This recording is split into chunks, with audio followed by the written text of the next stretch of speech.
Assalamualaikum, sudah pada hadir ternyata.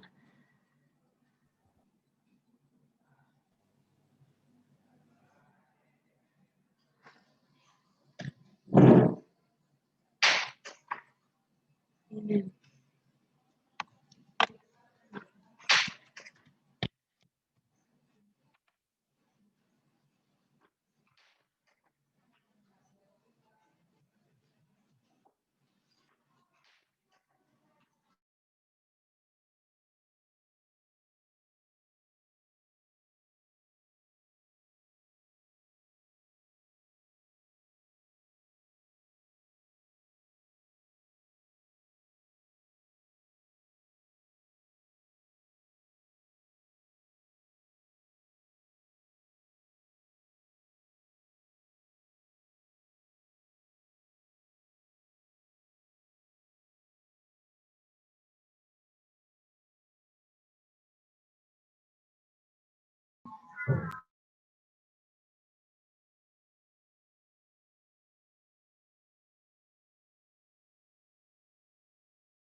Teman-teman, kita akan mulai 1 menit lagi ya, jam 10 tepat.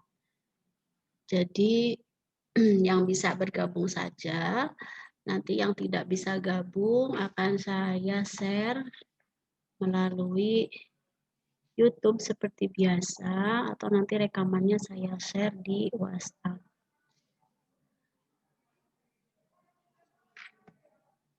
Sudah ada 21 anak berarti ya, dikurangi saya. Suara saya jelas tidak? Mbak siapa ini? Mbak Alisa, suara saya jelas enggak? Jelas, Ibu. Halo? Jelas? Halo, jelas. Suaranya Alisa malah tidak kedengaran. Suara saya jelas tidak? Kalau tidak direspon tidak bisa ini mengukur ya. Jelas, Bu. Jelas, Bu. Jelas, jelas ya. Jelas, Bu, jelas. Ya. Jelas, Bu, jelas. Oke, kalau jelas nanti bisa kita mulai ya. Dari yang hadir di sini, seperti biasa, teman-teman absen di kolom chat ya. Ruang chat itu silakan absen nama, name, kelas ya. Karena tadi kelas siang, kelas B saya undang juga di sini. Inginnya sih tidak digabungkan gitu, tetapi sebenarnya pada prinsipnya tidak apa-apa digabungkan karena materinya sama, dosennya sama, tetapi beberapa kelas B saya yakin bentrok juga, jadi tidak bisa gabung pun tidak apa-apa. Tolong di kolom chat ini teman-teman absen dan dituliskan kelasnya untuk bisa mendeteksi. Baik, Bu Aminah akan mulai ya. Bismillahirrahmanirrahim. Assalamualaikum warahmatullahi wabarakatuh. Waalaikumsalam warahmatullahi wabarakatuh. Waalaikumsalam warahmatullahi wabarakatuh. Terima kasih teman-teman. Di mute semua ya. Terima kasih teman-teman sudah. Halo, Bu. Halo. Assalamualaikum, Ibu. Ini Amal. Waalaikumsalam. Oke, di mute dulu. Siti Nurul Amali. Iya, Bu. Tolong kamu mute dulu ya.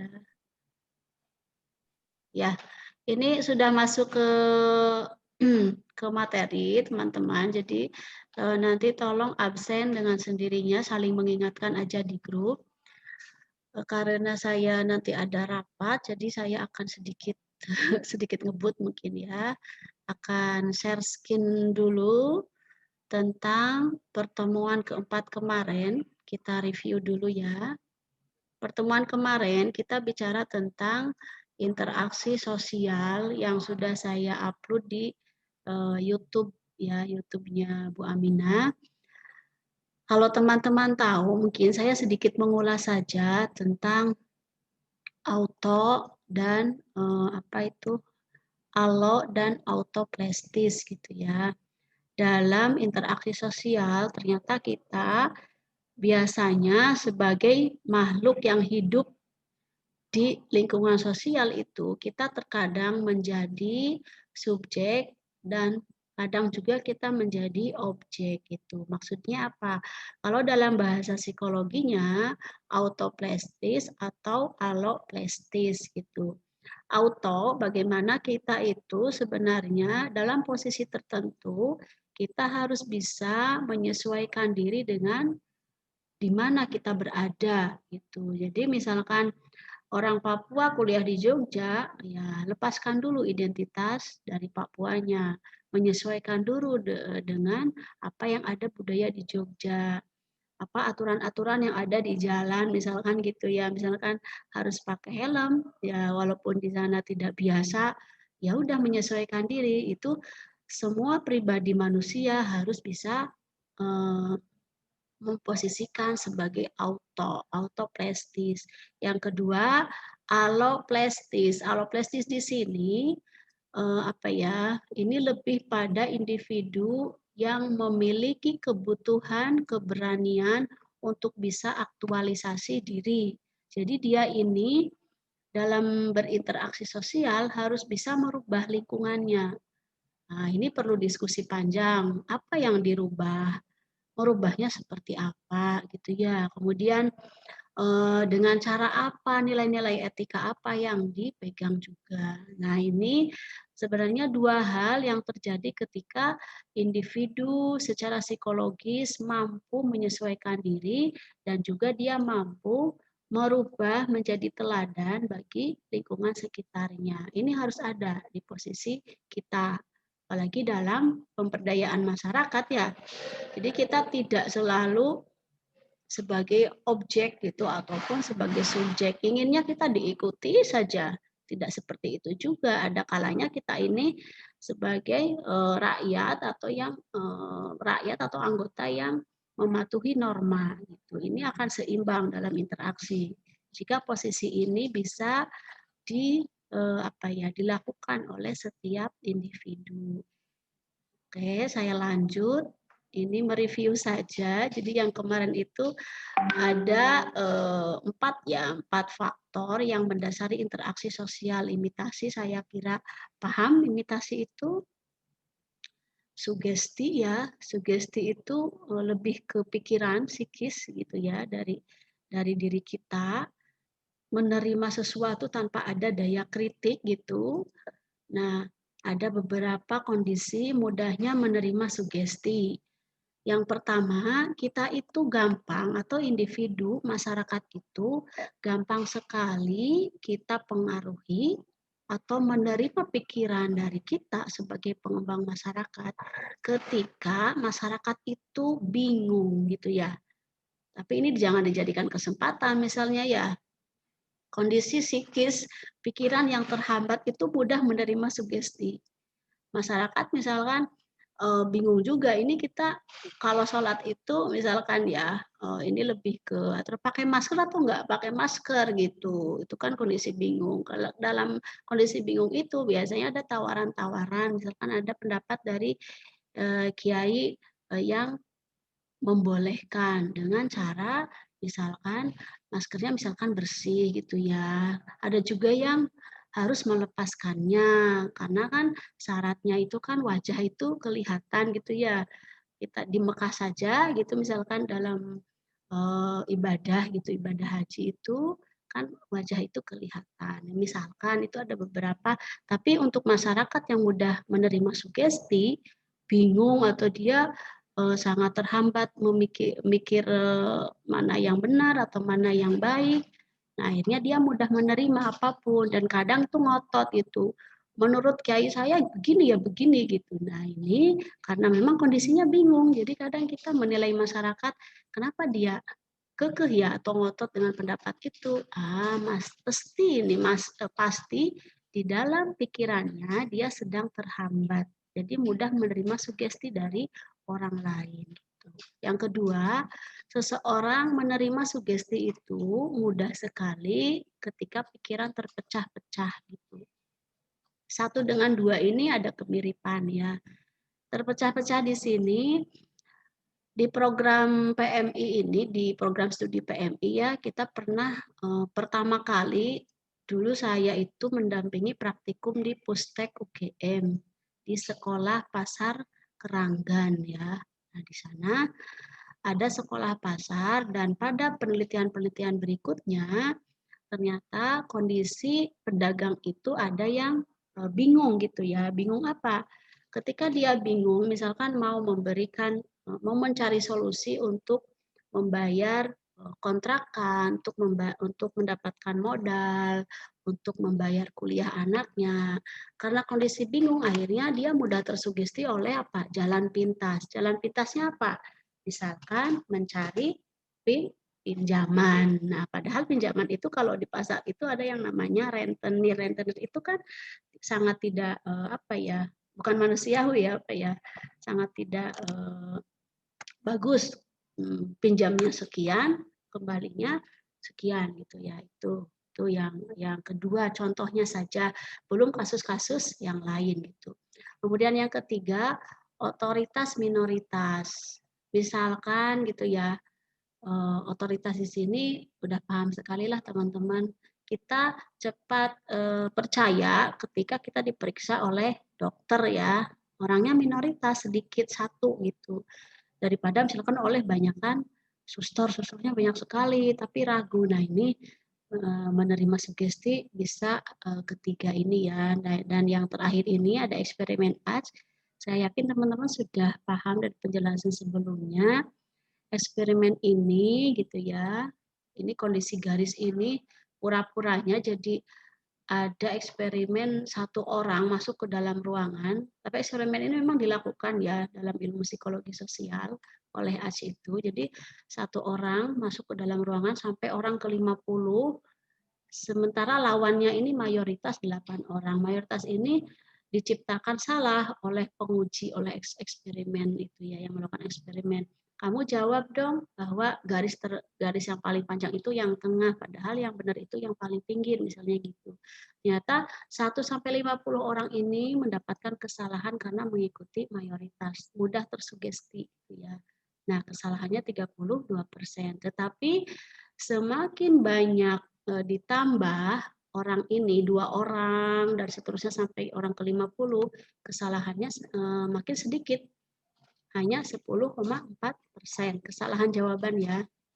Selanjutnya ditambah lagi menjadi 3 orang, kesalahannya menjadi 5,5%. Nah, ini berarti begini. Kalau kita sendirian dalam keadaan bingung, kita akan mudah satu individu itu mengikuti pendapat publik ya. Apalagi kabar-kabar yang sekarang ya, kabar hoax atau kabar apapun, mudah sekali kita ini percaya. Karena apa? Karena tidak punya basic dalam pikiran kita. Kita tidak punya pegangan yang kuat. Gitu. Nah ini, tetapi ketika kita sudah diskusi dengan 1-2 orang teman, nah kita makin jelas. Tidak lagi percaya misalkan pada berita-berita hoax tersebut. Nah karena sudah berdiskusi. Semakin berdiskusi lagi, tambah banyak pesertanya, akan semakin jelas, kesalahannya semakin sedikit. Ini tentang interaksi sosial yang faktornya yang dari sugesti ya. Ini teman-teman sudah paham sendiri. Kemudian faktor yang ketiga identifikasi dan selanjutnya itu simpati gitu ya. Ini tidak akan saya jelaskan. Tadi barangkali eksperimen yang tadi mungkin teman-teman tidak kurang paham gitu karena kemarin belum ada diskusi, dan nanti teman-teman boleh diskusi ya setelah saya jelaskan materi yang pertemuan kelima. Saya kembalikan ke layar dan akan share langsung ke pertemuan kelima, yaitu tentang hari ini kita akan belajar tentang kelompok sosial ya.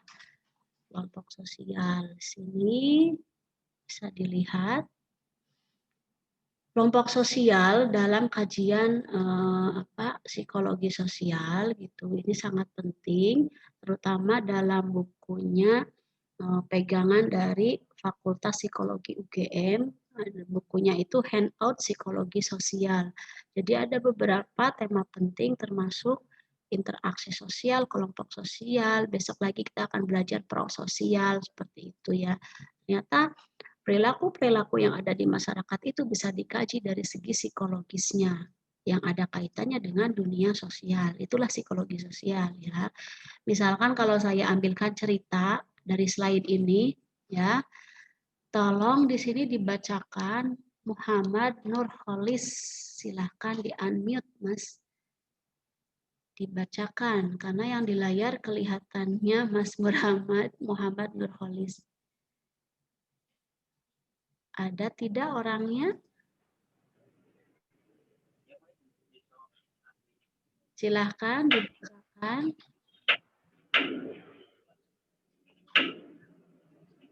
Mas Muhammad Nurholis, silahkan dibacakan. Oke, kelemahan dari daring ini memang saya tidak paham. Teman-teman ini hadir tidak gitu ya.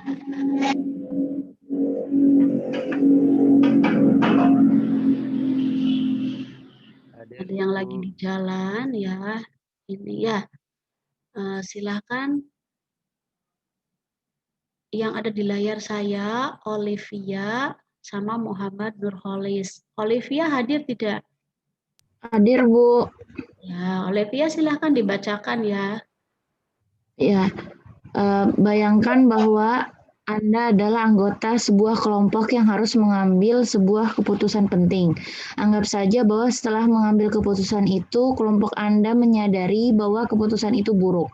Akankah Anda sendiri dan anggota-anggota kelompok lainnya merasakan tekanan untuk tetap mempertahankan keputusan itu?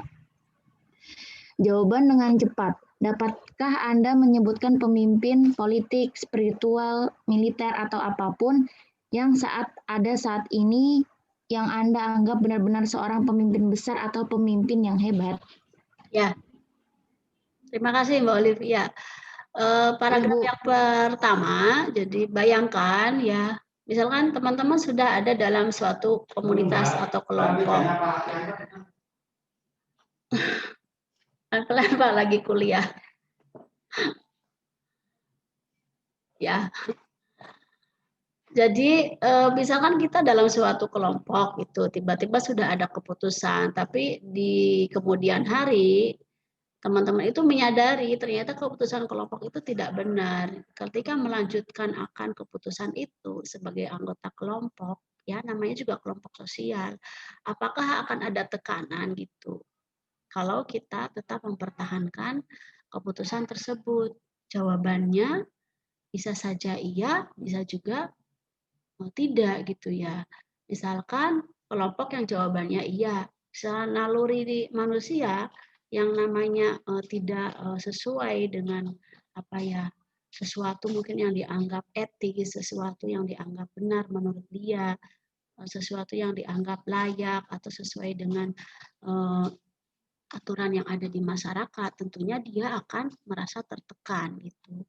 Kalau dilanjutkan tidak enak dong. Misalkan pengalaman saya ya mendirikan taman bacaan masyarakat di rumah itu menggandeng orang-orang yang memang potensial di lingkungan itu. Kalau tidak menggandeng, saya ini akan mengalami tekanan secara batin. Karena apa?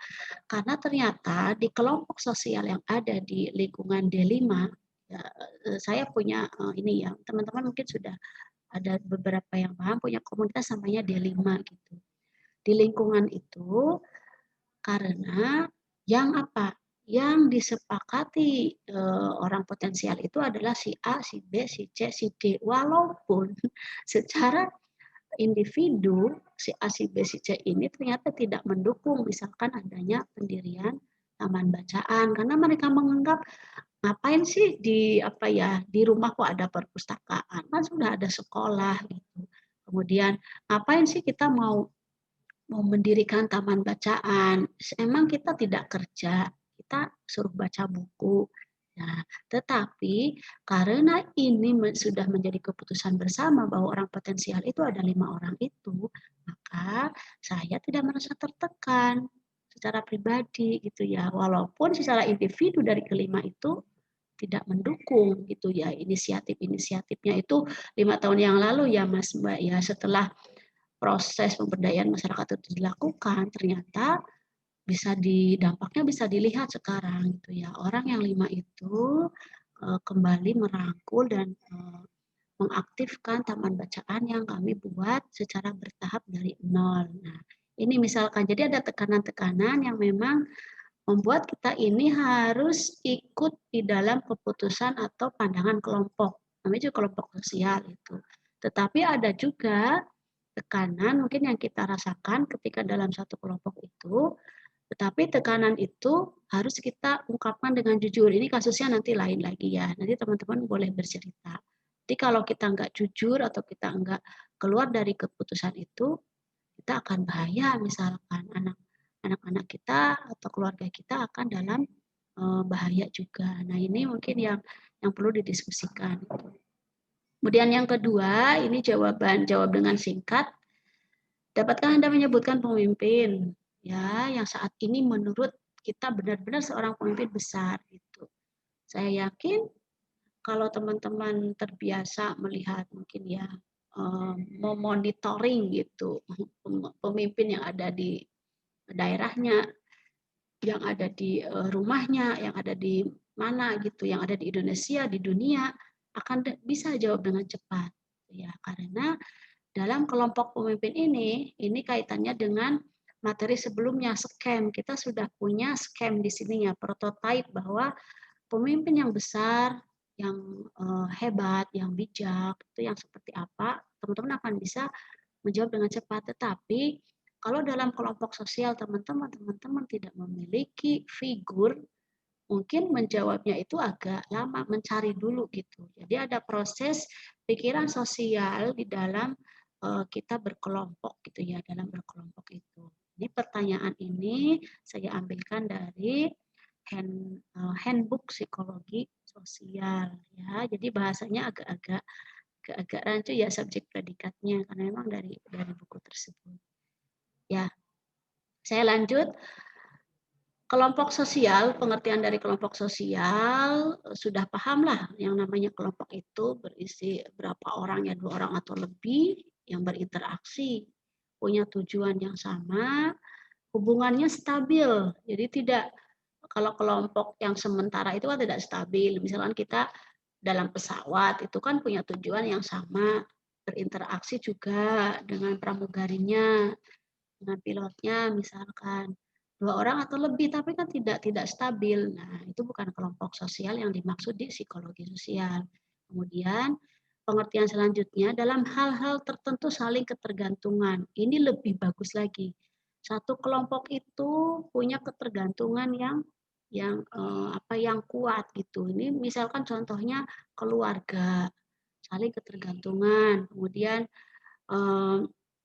kelompok mayoritas tertentu mungkin teman-teman bisa menganalisisnya di Indonesia ya, ada aktivis LSM, gerakan-gerakan di dunia iklim misalkan, teman-teman di gerakan di sungai gitu ya, di sampah, di gerakan advokasi perempuan, gerakan difabel. Nah, ini biasanya ada ketergantungan yang lebih dibanding hanya kelompok-kelompok yang biasa saja. Jadi ada kelompok yang stabil gitu ya, stabil, punya hubungan, jadi stabilnya selama 5 tahun misalkan gitu, tapi saling ketergantungannya itu rendah.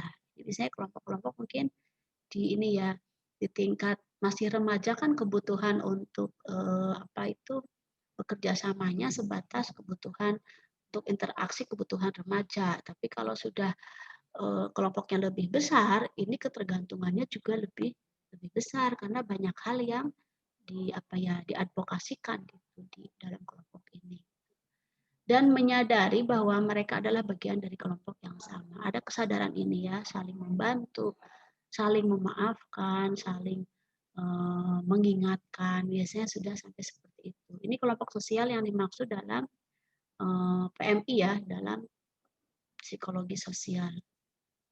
Ya. Isu pokok dari psikologi sosial, apakah orang-orang yang terlibat tersebut mempersepsi diri mereka sebagai bagian dari kelompok. Ya.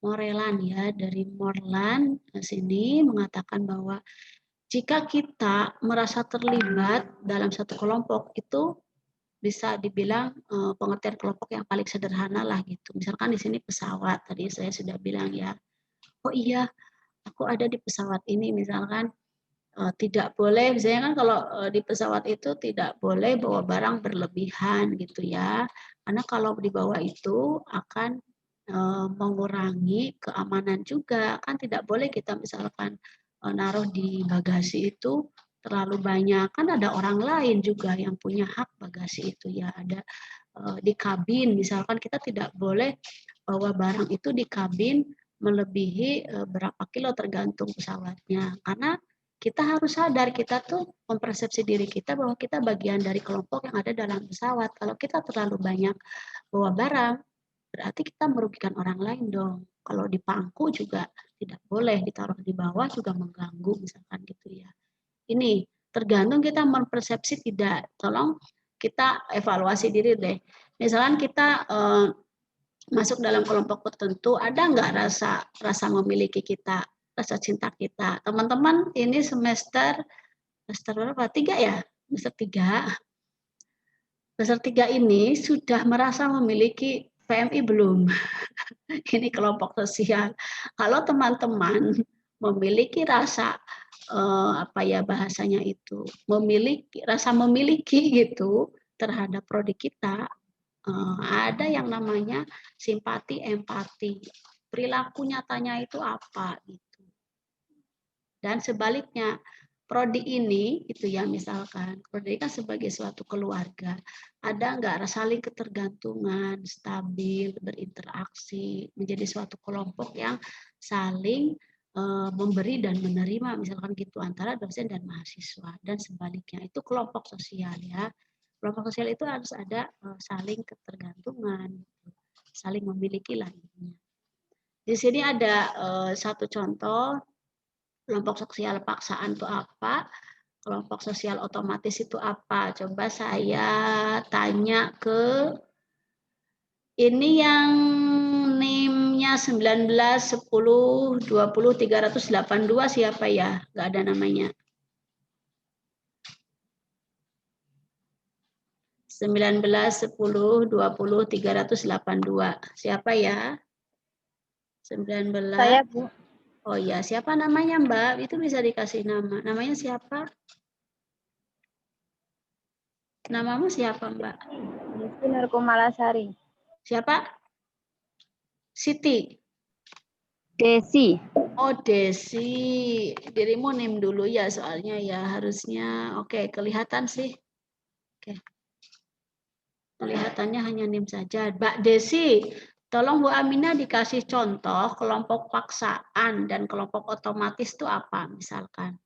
Jadi ada kelompok yang sifatnya tuh paksaan. Apa ya?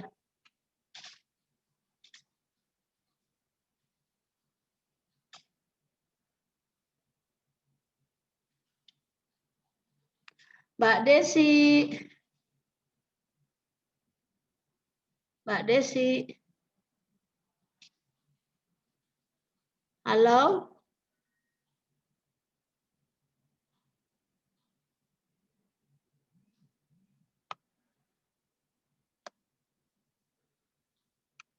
Mbak Olivia? Apa ya?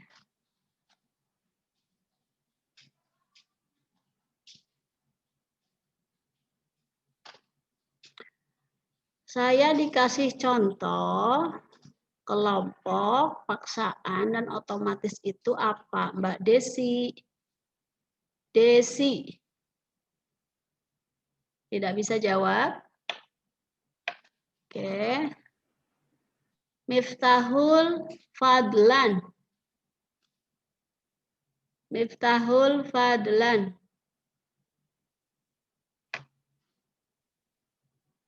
Miftahul Fadlan. Ada enggak?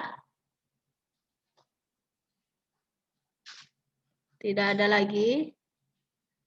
Hidayatus Sa'diyah. Hidayatus Sa'diyah. Ada? Ada, Bu. Oh ya. Kenapa ya teman-teman tuh ketika dipanggil tidak ada? Saya tidak bisa. Hidayatus Sa'diyah, tolong Bu Aminah dibantu cari contoh kelompok paksaan dan kelompok apa tadi? Kelompok yang dibentuk terpaksa gitu ya. Apa coba?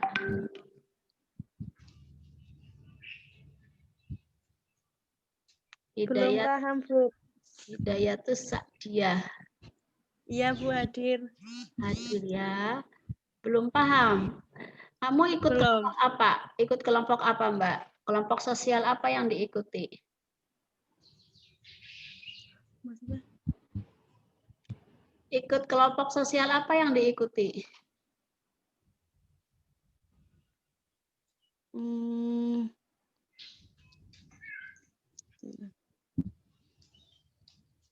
Wajahnya dilihatin aja ya, semuanya wajahnya dilihatin. Ya, Bu. Ayo Mbak Hidayatus Sa'diyah. Kelompok apa yang diikuti?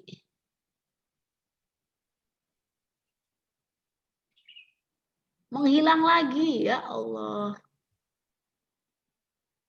Halo. Mungkin sinyal itu, Bu.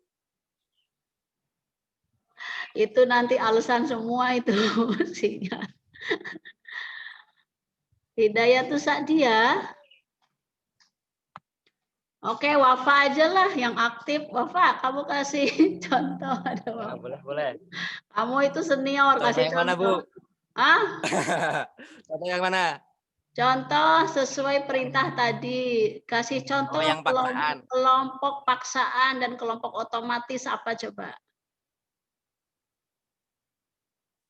Ini kelompok paksaan itu kelompok yang tidak tidak sependapat gitu, tidak sependapat dengan keputusan dalam suatu kelompok sehingga dia membuat sebuah kelompok sendiri yang yaitulah yang disebut kelompok paksaan gitu ya, menyetujui sebuah keputusan secara paksaan karena dia tidak sependapat dengan keputusan secara umum. Mungkin seperti itu, Bu. Kalau kelompok paksaan, kelompok yang yang dia memiliki sebuah opini, argumen ataupun pemikiran yang sependapat dengan keputusan yang diambil oleh pemimpin dari sebuah kelompok itu ataupun diambil oleh mufakat kelompok tadi, mungkin seperti itu, Bu. Baik. Ya, kita tampung dulu pendapatnya. Makasih, Wafa. Selanjutnya, wajahnya mana lagi nih? Wajahnya dilihatkan saja karena ini sedang kuliah. Ya.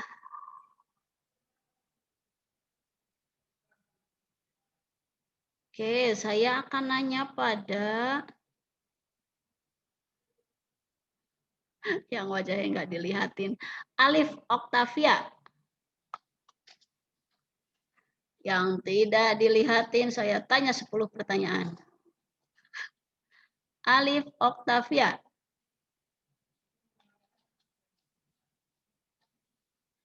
Alif Oktavia. Mana Alif? Alif Oktavia.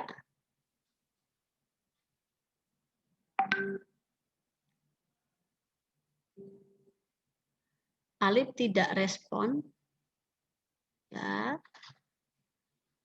Jalal Rasanjani.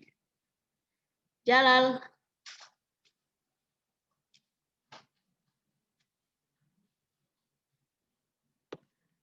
Jalal. Ada tidak Jalal? Ya Bu, ada Bu. Ya, coba dikasih contoh Mas Jalal.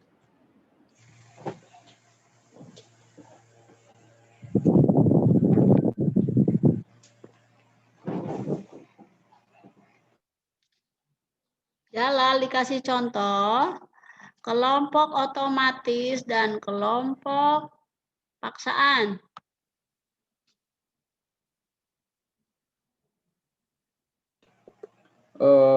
Ini Bu, mungkin kalau kelompok otomatis itu Wajahmu lebih lihatin ke dulu kesadaran. Mas, wajahnya dilihatin. Saya kan belum kenal toh dengan teman-teman. Nah, gitu. Nah, kalau ini kakak kelas ini Jalal ya?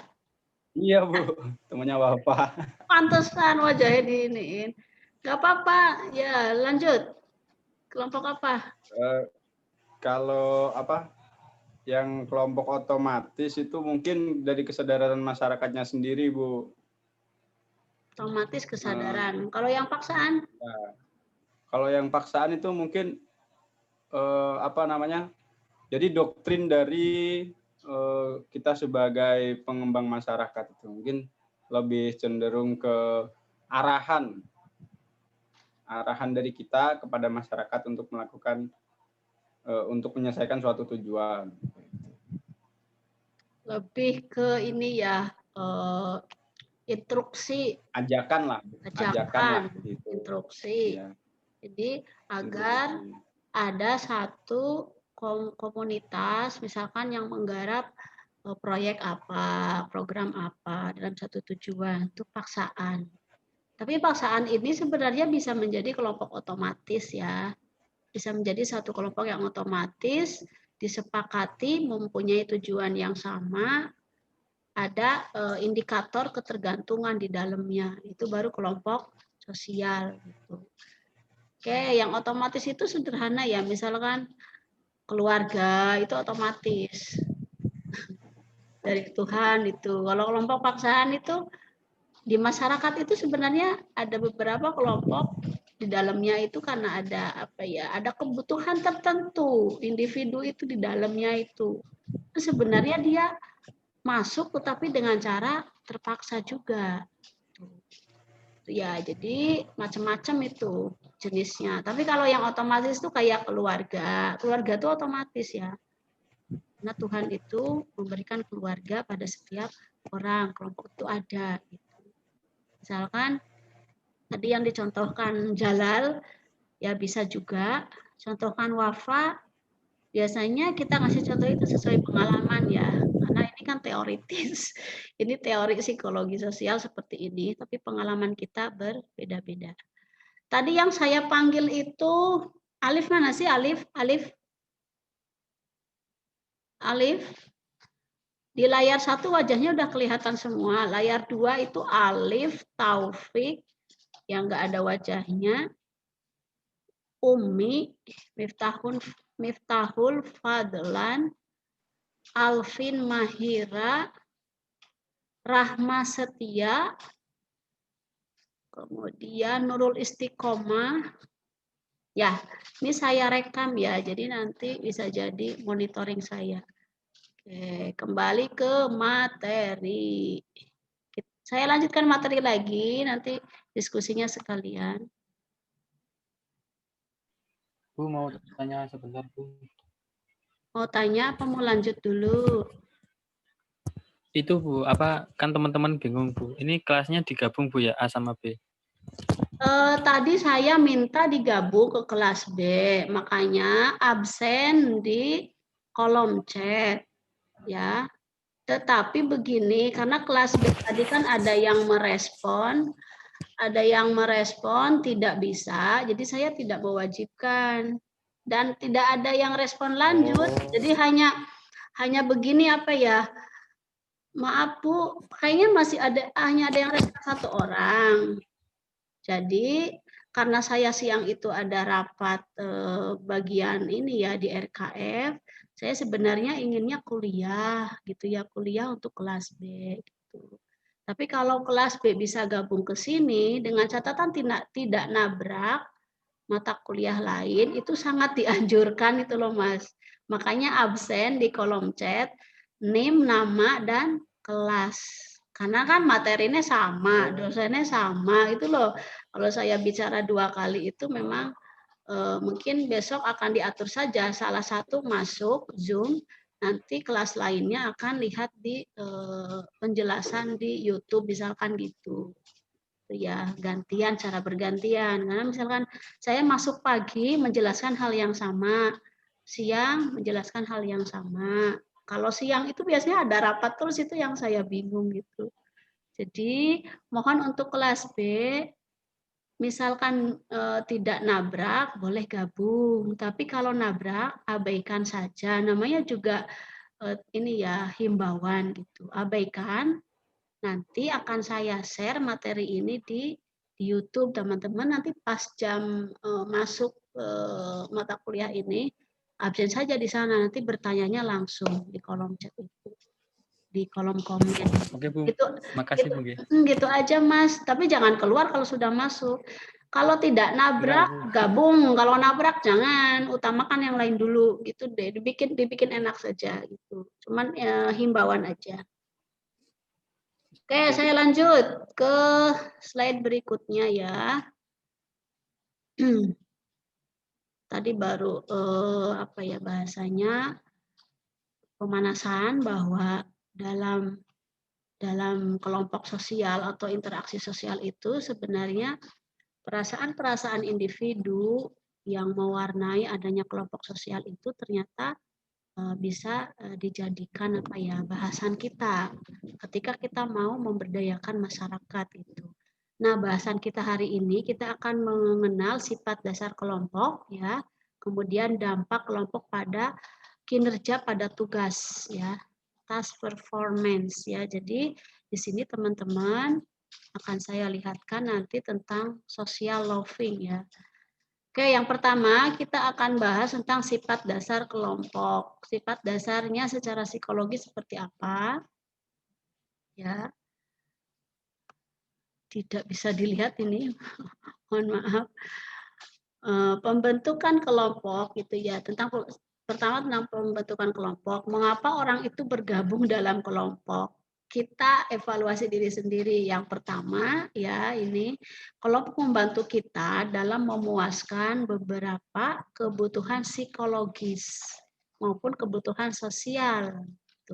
Betul tidak? Kalau kita punya satu komunitas, kita tuh ada kebutuhan psikologis. Kalau teman-teman baca mungkin ya teori yang sangat sederhana yang dikenal di psikologi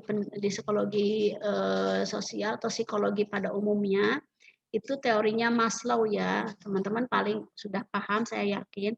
Kebutuhan manusia itu kan ada 5 gitu ya. Kebutuhan dasar yang pertama hanya kebutuhan lebih ke fisik, memenuhi kebutuhan hidupnya tuh hanya yang pertama makan minum, kemudian yang kedua itu rumah seperti itu, yang ketiga itu teman, rasa aman, yang keempat itu keluarga atau apa. Jadi rasa nyaman itu ada hadir di kebutuhan ketiga keempat, teman, kasih sayang, rasa cinta dan lain-lain. Nah, ada kebutuhan yang terakhir ini, kebutuhan yang jarang dimiliki oleh tiap individu yaitu kebutuhan untuk beraktualisasi diri. Jadi orang itu, individu ini, dimanapun dia itu ingin aktualisasi diri.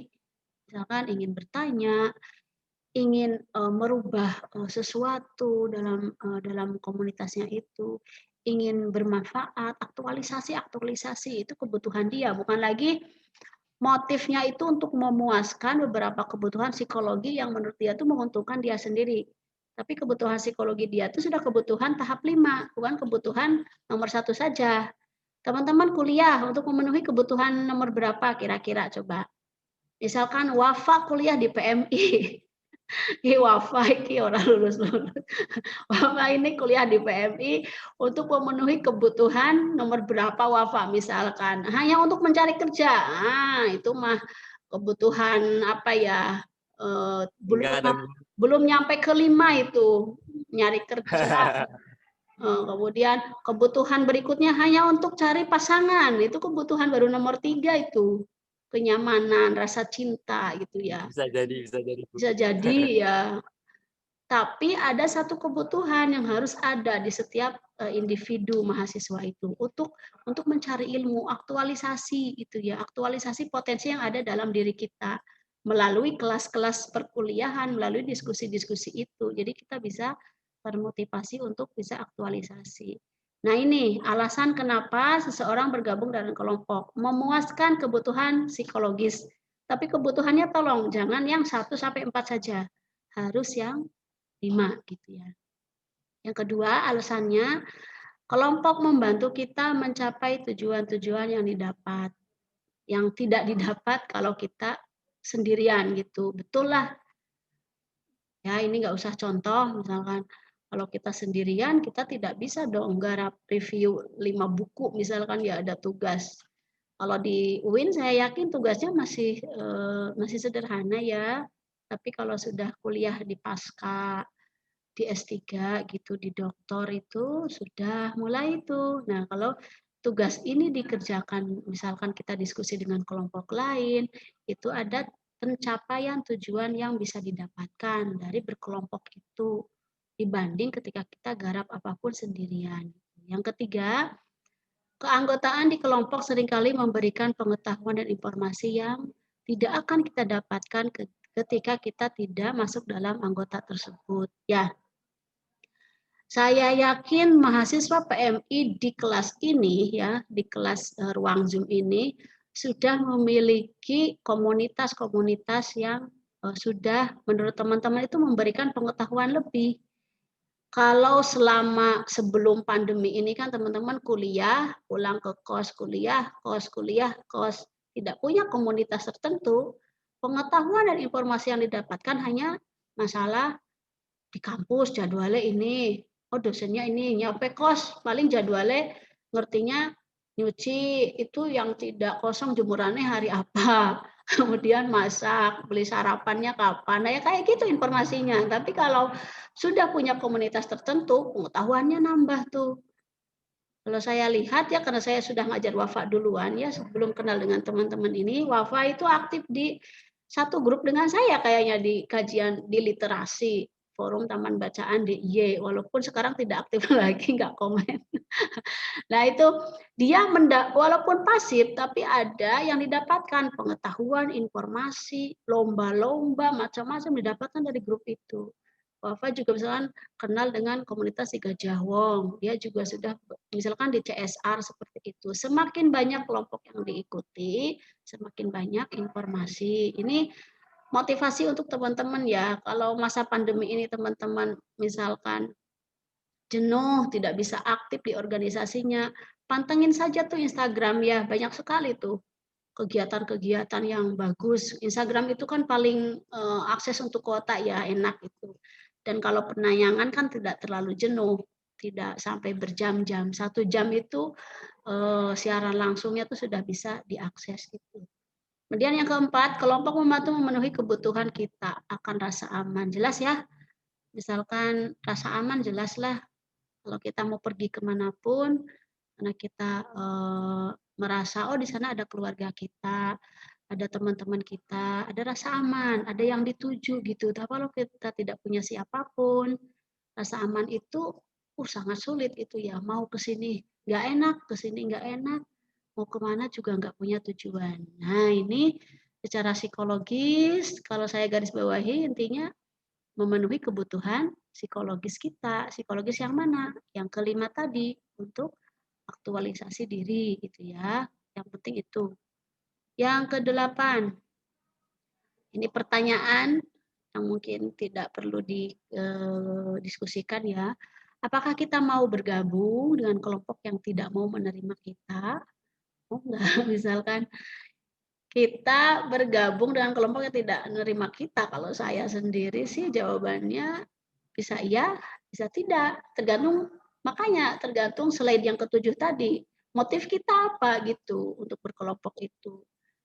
Kalau kita terpaksa misalkan ya 10 tahun yang akan datang, saya setelah lulus PMI, saya akan menjadi seorang profesor. Misalkan gitu, sekarang kan syarat profesor agak mudah ya, yang penting nulis di jurnal terakreditasi internasional. Ada berapa tulisan tuh mudah gitu ya.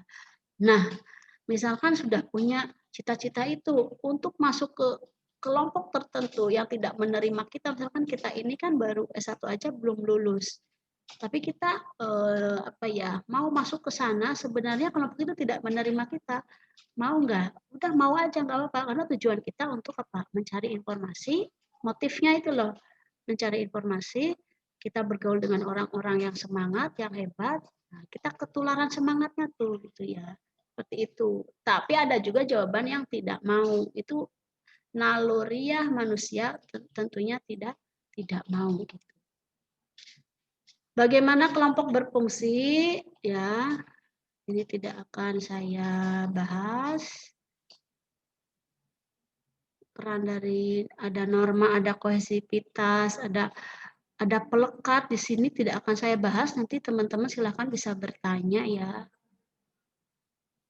Kemudian yang B, dampak kelompok pada kinerja, pada kerja maksudnya itu ya.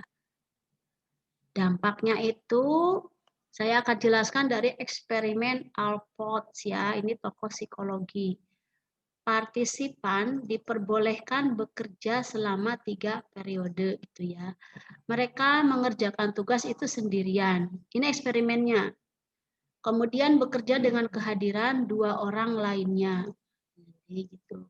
Hasilnya 93% partisipan menghasilkan lebih banyak ide ketika bekerja bersama orang lain dibandingkan ketika bekerja sendirian. Ini eksperimen dari Alport bahwa ide itu berkualitas banyak, secara kualitas, secara kuantitas itu akan lebih bagus ketika dikerjakan bersama orang lain dalam kelompok. Ini eksperimen ini ada di handout psikologi sosial halaman 10 nanti ya, saya lihatkan nanti setelah ini. Kemudian sebaliknya ini ya di halaman 12 handout psikologi bahwa kehadiran orang lain ya menurut tokoh yang lain, Pessin ya mengatakan kadang-kadang justru menghasilkan efek sebaliknya, tidak bagus. Jadi misalkan kita garap tugas itu kalau sendirian itu kita kok bisa fokus gitu ya. Kehadiran orang lain, misalkan kita masuk dalam kelompok tertentu, kemudian kelompok itu diajak diskusi itu kok nggak nyambung, nggak ngerti. Kita bicara tentang lingkungan, kita paham tentang lingkungan, ternyata kita ditakdirkan misalkan satu kelompok dengan orang yang tidak paham, itu malah membuat efek yang sebaliknya yang tidak bagus. Tuh, jadi kelompok ini bisa mendukung, bisa juga menurut tokoh yang satu tidak mendukung, malah menghancurkan ide-ide kita misalkan. Nah, ini ya. Yang kedua ya, kalau yang tadi itu eksperimen Alport ya, dampak dari kelompok itu ada eksperimen Alport ini bisa bagus, bisa tidak bagus. Kalau yang kedua ini tentang social loving ya. Social loving itu apa maksudnya? Membiarkan orang lain mengerjakan, diketutup ya, mengerjakan tugas kelompok. Social loving itu. Pernah tidak kita itu ya, ketika dapat tugas dari dosen, kita itu ada 6 kelompok. Misalkan Bu Aminah masuk dalam kelompok 1. Nah, karena saya ini terdampak oleh yang kedua ini social loving, akhirnya saya membiarkan orang lain mengerjakan tugas kelompok itu. Ah, biarin aja, kan ada yang IPK-nya bagus tuh di kelompok aku. Ah, biarin aja, kan ada yang lebih rajin, atau biarin aja lah, aku kan aman karena sudah ada teman-teman yang diskusi, aku pura-pura izin misalkan gitu. Jadi ada disengaja membiarkan tugas itu dikerjakan oleh kelompok, itu namanya social loving ya. Kalau sini contohnya, ini contoh sangat sederhana ya, pindahan rumah atau tugas kuliah ini. Pindahan rumah misalkan, mindahin meja coba. Kalau di mejanya diangkat oleh 2 orang tuh jelas sih, karena biasanya kan depan belakang atau kanan kiri gitu ya jelas. Tapi kalau dipegang oleh 4 orang, tangan kita ini rada ini loh, rada kita tarik untuk tidak mengangkat. Itu otomatis itu social loving-nya tuh ada. Misalkan dari pindahan rumah aja ya gitu. Nah, di sini maknanya menurunnya motivasi atau difusi tanggung jawab. Tidak ada tanggung jawab yang jelas. Social loving. Persis kasusnya pembunuhan Catherine. Ya, 38 bystander yang melihat, itu kan kelompok sosial. Bystander itu ada 38 karena 2 orang lebih gitu ya.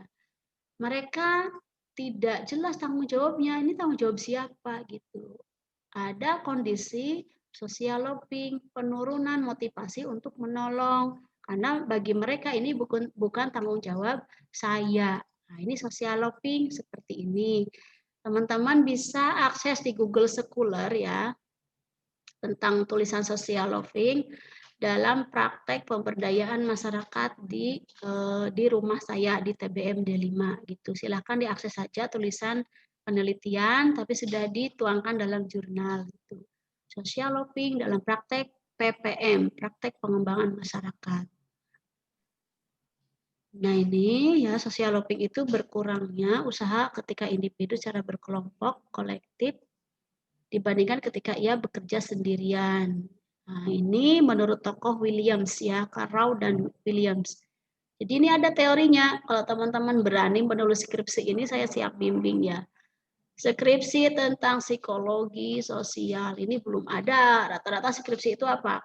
Program pemberdayaan masyarakat, perannya, hasilnya gitu ya. Tapi yang mengkaji psikologi sosial masih sedikit. Ada bimbingan saya itu, bukan bimbingan, yang dulu praktikum di lembaga saya, dia nulis tentang social loving, tapi sampai sekarang menghilang. Dia orang Kulon Progo ya. Sampai di prodi waktu itu mendapat masukan yang banyak, ini apa gitu, ilmu apa ini teori apa, banyak pertanyaan seperti itu. Padahal ilmu-ilmu psikologi ini jika dipadukan dengan pemberdayaan masyarakat itu sangat menikmati prosesnya, menganalisis perilakunya itu sangat enak untuk ditulis gitu. Psikologi, besok ini lanjutannya psikologi terapan ya teman-teman, sekarang baru teorinya dulu. Saya lanjutkan.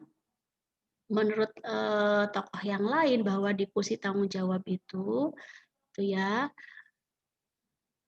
ini merupakan dampak sosial. Semakin besar gitu ya kelompok tersebut, maka masing-masing anggota itu merasa semakin kurang tanggung jawab. Misalkan teman-teman, silahkan pertemuan sekarang teman-teman, siapa yang mau misalkan berpendapat, ini kan ke berapa anak, ke 65 anak gitu ya.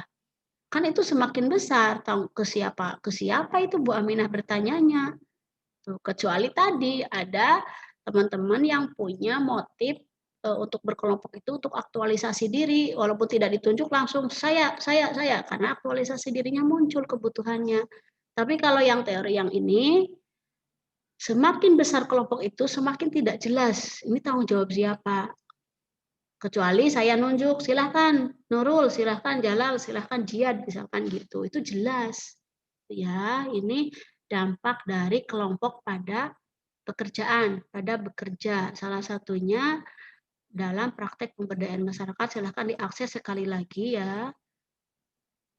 Nah, yang ketiga, keadilan dalam kelompok. Pernahkah teman-teman mendapatkan ketidakadilan? Kalau ditanya seperti ini langsung aktif semua misalkan ya. Nah, jadi dalam kelompok itu, dalam bahasan psikologi ada yang namanya keadilan ya. Nah, kebutuhan akan keadilan ini kuat ya dalam setiap diri individu. Butuh, ini kebutuhan utama. Kadang kita tidak memperhatikan kewajiban, kadang sudah ngomongin keadilan, sudah ngomongin hak gitu ya.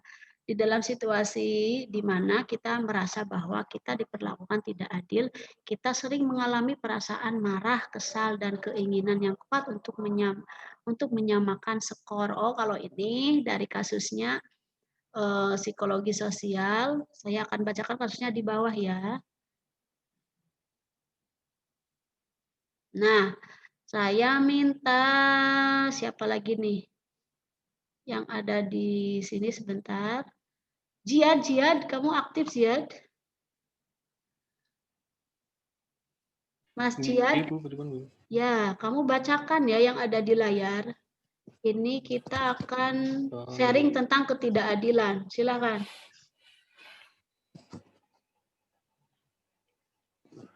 Bahasan, nggak kelihatan. Saya bekerja di sebuah kantor keuangan di sebuah serikat buruh yang besar. Pekerjaannya begitu membosankan. Waktu terasa berjalan begitu lamban.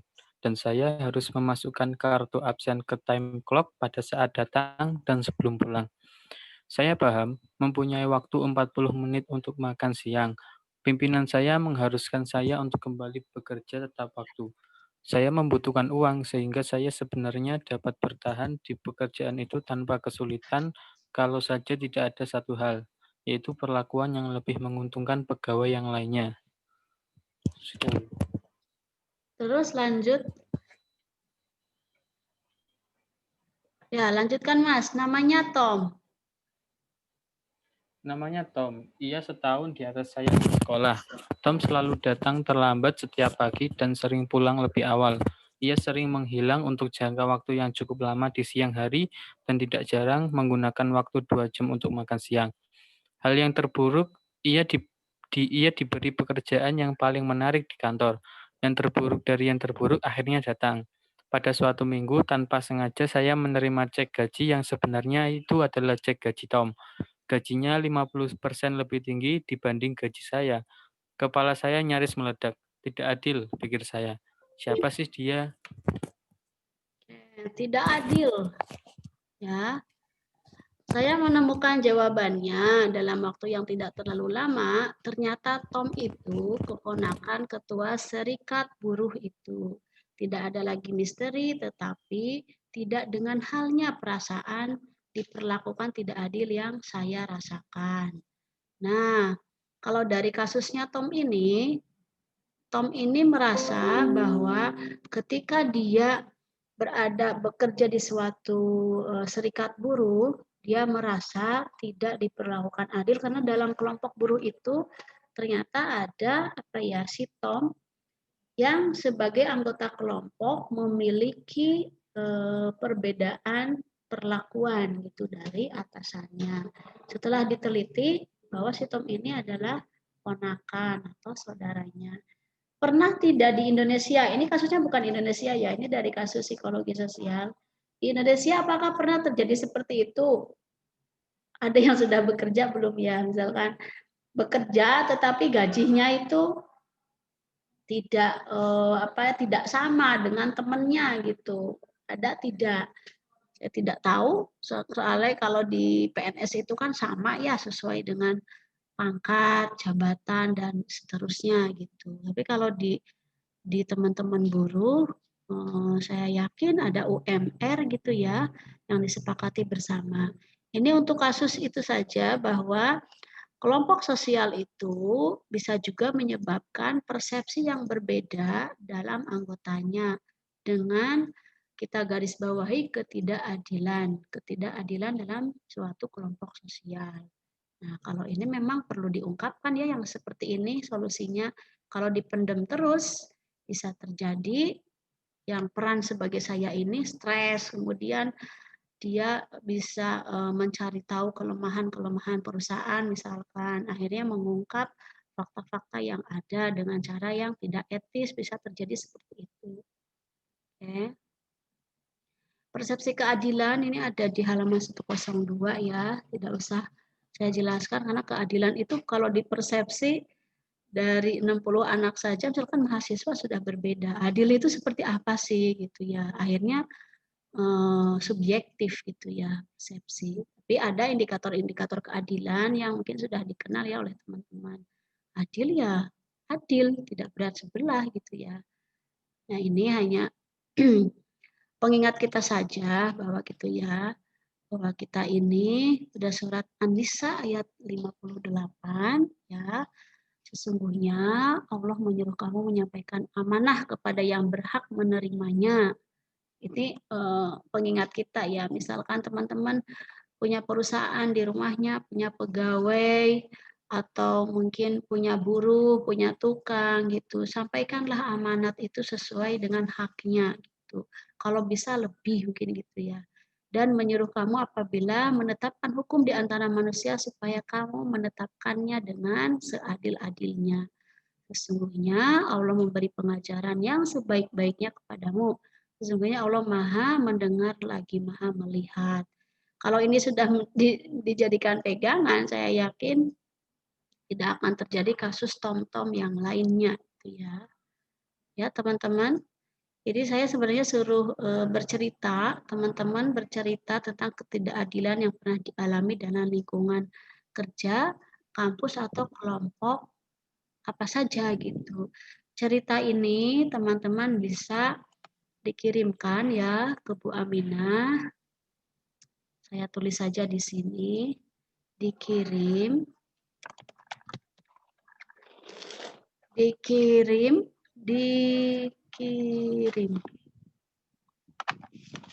tentang ketidakadilan ini dikirim maksimal hari Rabu tanggal 04 November 2020 jam 40 ya. Malam besok ya, terakhir dikirim. Bercerita tidak usah terlalu panjang, tapi teman-teman bercerita sharing saja ketidakadilan yang pernah dilihat dalam kelompok sosial, karena kasusnya akan berbeda dengan cerita si Tom ini ya. Dan kasus, kalau saya bicara tentang ketidakadilan, nanti kasus saya dong yang saya ceritakan itu ya, kasus yang pernah saya baca, yang saya lihat. Tapi rata-rata karena saya di LK3, layanan konsultasi kesejahteraan keluarga, ketidakadilan rata-rata ke perempuan gitu. Nanti khawatirnya ini bias gender sekali Bu Aminah ngomongin perempuan gitu misalkan ya. Jadi silakan teman-teman menulis ini tugas individu ya teman-teman. Dikirimnya, ketua kelasnya siapa? Ketua kelas? Ziad. Ketua kelas? Ziad, Bu. Syahri. Bu. Ziad. Syahri, Bu. Syahri. Syahri Mubarak. Syahri. Ya udah, pokoknya Syahri, Bu. Syahri Mubarak, Bu. Saya, Bu. Ziad. Mubarak. Syahri, Gus Syahri. Putrane Kiai, Bu. Saya aja, Bu. Ziad, Bu. Ya gini aja, pokoknya dikumpulkan ke ketua kelas, nanti ketua kelas kirim ke email saya ya, kontak via ini teman-teman. Niki sinten sing fix, Bu? Syahri napa sing? Syahri siapa? Apa Mubarak, Bu? Syahri. Sudah dibuat ketua kelas belum toh? Sudah dibuat ketua kelas?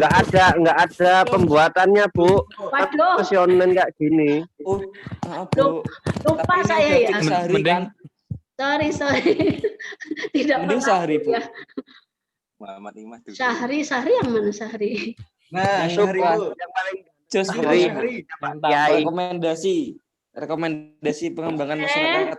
Nanti disepakati di ini saja di WhatsApp ya, karena ini terpublish di YouTube ya. Jadi teman-teman nanti sepakati, ketua kelasnya silahkan kontak ke saya, inisiatif saja kalau mau aktualisasi diri itu kebutuhan teman-teman ya. Inisiatif siapa, mengumpulkan tugasnya dan samarkan di cerita itu disamarkan.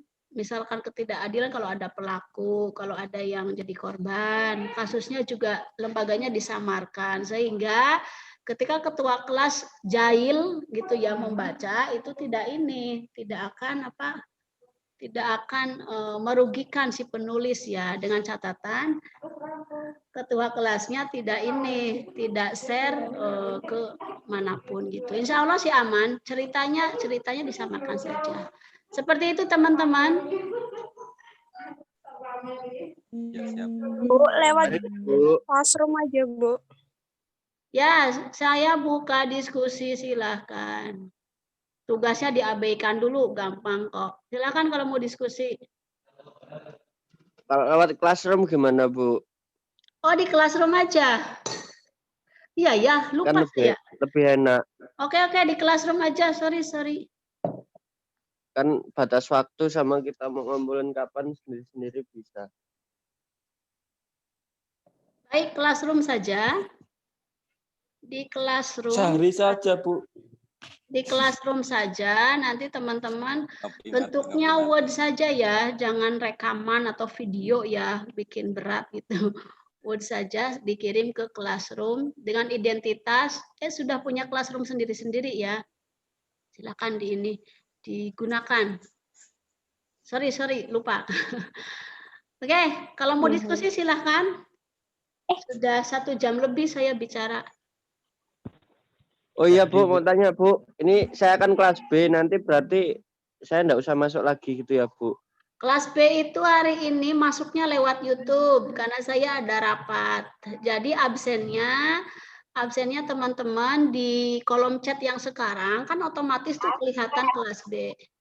Nah ini kalau yang udah ikut sekarang ini harus komen di YouTube nggak, Bu? Tidak usah, kan sudah masuk. Siap. Oke, ini Makasih, Bu. ada 65 anak, berarti kan 50%-nya sudah masuk sini. Nanti yang belum lihat, saya kasih saya fasilitasi lewat YouTube karena kita ada acara di prodi dan di fakultas, mohon maaf. Kalau mau diskusi tentang materi silahkan. Atau saya mengingatkan saja ya. Teman-teman kan sepertinya belum garap tugas tuh ya. Saya ingatkan aja tentang tugas mata kuliah ini. Udah lihat SAP-nya belum tuh RPS? Kelihatan tidak nih? Waktu pertemuan pertama saya share ini ya. Pertemuan pertama teman-teman. Jadi materi dari dosen ini sampai ada 2 lagi nih tentang prososial dan agresivitas. Nah, setelah itu kita UTS ya. Setelah UTS itu teman-teman mulailah presentasi. Nah ini, nanti kita lihat RPS-nya. RPS-nya masih punya tidak? Halo? Masih, Bu. Masih, kalau masih Bu. dibuka, terus ditanyakan ke saya, mumpung ketemu. Coba siapa yang mau buka? Tanyakan ke saya. Sahri. Kalau tidak ada yang buka atau tidak ada yang nanya, saya mau tanya, sudah ada kelompok 1 sampai 6? Udah, Bu, di grup. Oke, kalau sudah ada, kelompok 1 fokus ke RPS, tema yang kelompok 1 ya, kelompok 2 dan seterusnya. Setelah UTS kita presentasi seperti ini, tapi yang presentasi bukan Bu Aminah, tapi teman-teman sesuai kelompoknya. Nanti saya akan memikirkan model presentasinya, boleh seperti ini gantian gitu ya, misalkan ada 4 kelompok, misalkan Adam sama Nurholis sama Anissa sama Siti Fatimah itu kelompok 1, misalkan nanti bergantian saja untuk presentasi kayak di kelas lah gitu. Terus yang lain meresponnya. Silakan mulai digarap ya, kalau kekurangan referensi silakan buka saja. Sekarang media itu sudah sangat canggih ya, terbuka. Teman-teman tinggal buka di Google Scholar, banyak sekali jurnal gitu. Seperti itu teman-teman, ada diskusi tidak? Tidak ada? Hebat. Tidak ada diskusi. Alhamdulillah kalau tidak ada. Saya mau mengakhiri kuliah. Benar tidak ada ya? Insya Nggak Allah, ada, Bu. insya Allah. Bu. Insya Allah nggak ada. Tidak. Oh, saya mau ngambil gambar dulu, silakan kalau ada yang mau diskusi. Saya tak ngambil gambar, saya.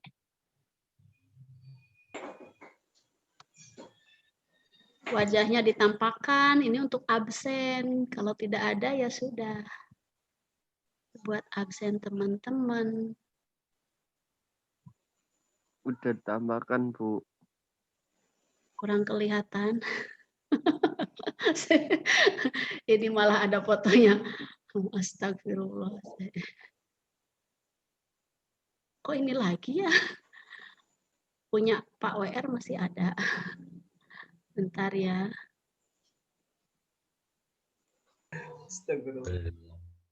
Sabar, sabar. Nurholis wajahnya nggak kelihatan itu, Bu. Gelap layarnya ini bro. Tuh. Oh ini terus. Tuh masih bisa gerak tuh. Ini faktor kamera ini Bu, faktor kamera Bu. Saya sabar. Wih, kelihatan semua. Kecuali Adam. Tasurun. Sorry. Tasurun gua anteng ya tasurun. Bentar, ini ada 3 layar ya. Butuh kecanggihan. Saya sudah tidak suka dengan teknis-teknis gini, jadi mohon bersabar. Tapi butuh untuk absen. Nah, ini yang pertama. Yang pertama sudah ada. Saya simpan dulu.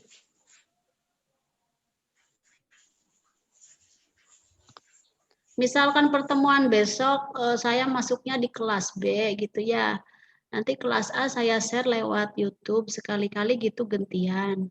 Karena kalau saya mengulang kembali materi yang sama dalam 1 hari, gimana ya? Ini Berat, Bu, memang. berat. Sepenting bayaran Bu.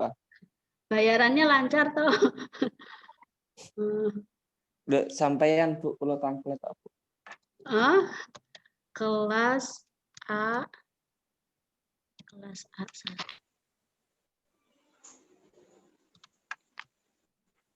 Ada yang di Jogja enggak? Kalau ada yang di Jogja boleh lo ke Prodi. Untuk banyak, Bu. Sahri. Main ke Prodi. Sahri, Bu. Ayo bisa ini.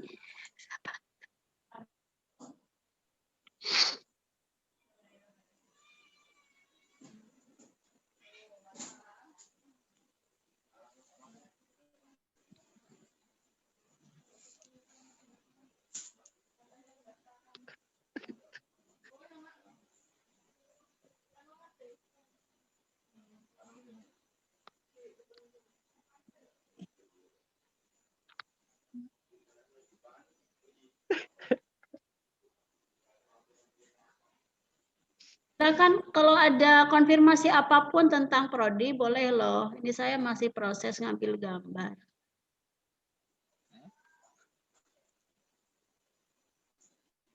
Kalau ada yang tanya pengajuan judul, itu kan ada siapa tuh mau ujian munakosah. Yang mau nanya silahkan. Dengan DPA teman-teman aktif tidak konsultasi? Bu, kalau DPA-nya yang sibuk gimana, Bu? DPA-nya sibuk, emangnya teman-teman komunikasi apa? Sibuknya itu indikatornya gimana? Ya biasanya kan DPA-nya kan banyak urusan atau ada tugas-tugas lainnya. Sedangkan kita butuh pencerahan, Bu. Iya, aktif saja dibuat grup. Sudah dibuat grup belum? Sudah, Bu. Tapi kan ya namanya ya people, Bu. People.